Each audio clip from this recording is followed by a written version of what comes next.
Hello friends, I am Dr. Vijay Prakash and today I will be talking to you about biomechanics in FPD design. Now when we talk about biomechanics in a fixed partial denture, whatever type of designs we decide, there are a number of biomechanical factors which can affect the FPD design. So there are various factors such as the length of the edentulous span.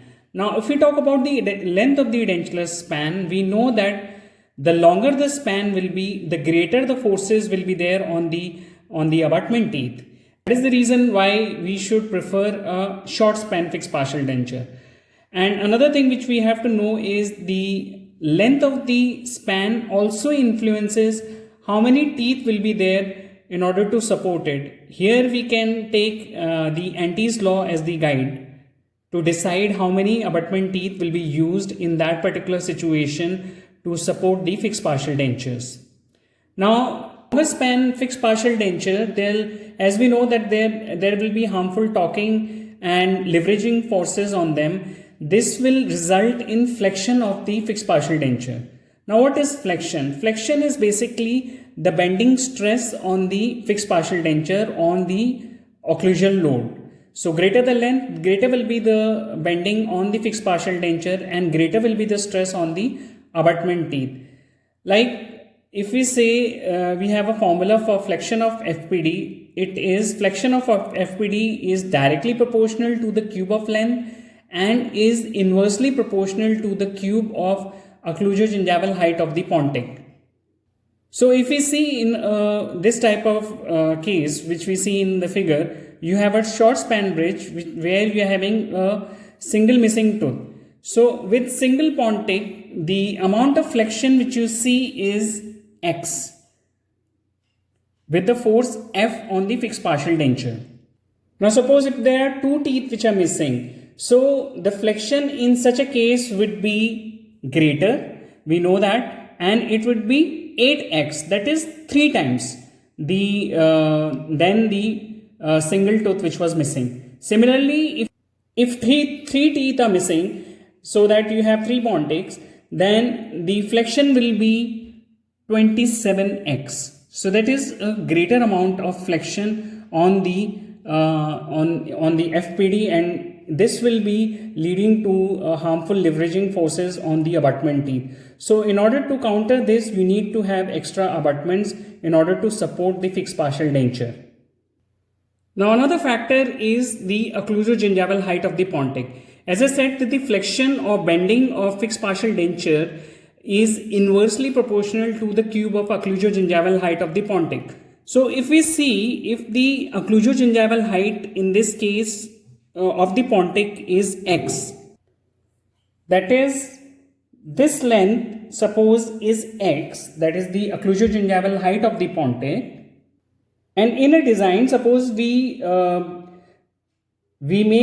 keep the occlusogingival height of the pontic say half of the original X, that is it is X by 2, then the flexion in such a fixed partial denture will be 8 times, that is the cube of occlusogingival height of the pontic.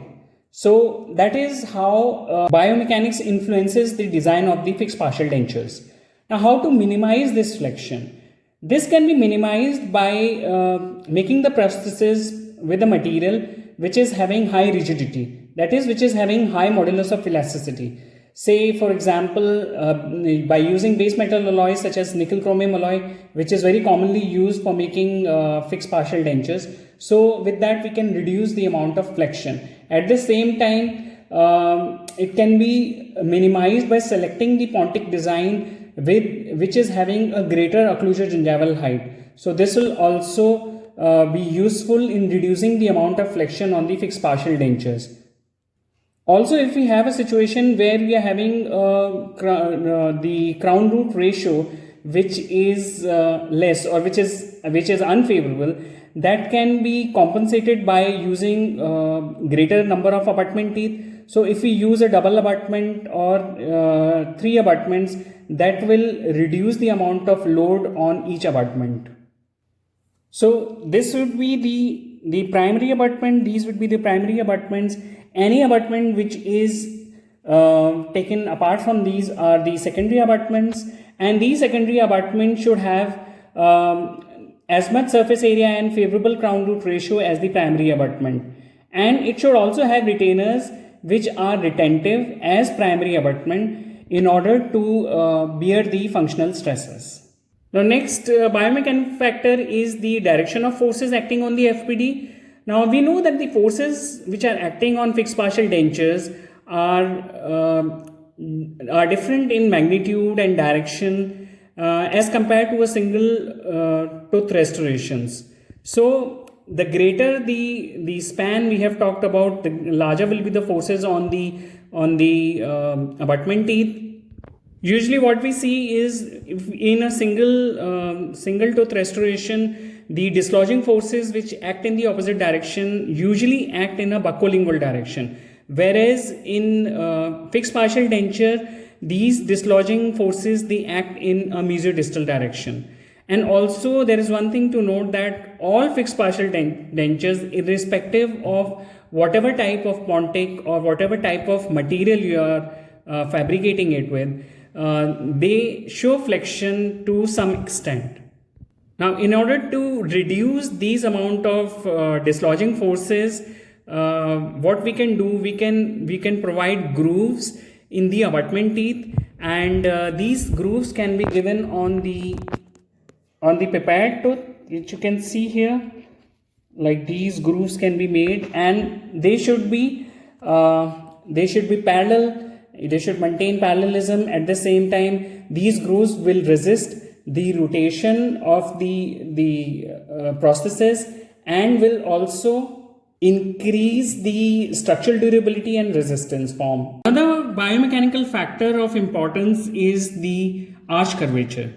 Now, the curvature of the arch does affect the amount of stresses on the fixed partial dentures. So, if you have teeth which are missing and they lie outside the arch, then accordingly you have to plan and design your fixed partial dentures so that they counteract such type of forces. Now this will be clear if I take one example. Suppose we have 4 anterior, that is the incisor teeth, which are missing, as you can see in the figure. So in order to fabricate a fixed partial dentures, what I will be doing, I will be taking the canines as the abutment teeth. Yes. Now if I draw one line, draw an imaginary line which passes through the canines, I will be forming an interabutment axis. Now if we see, the pontics are lying away from the interabutment axis, and we call this imaginary line as the pontic lever arm.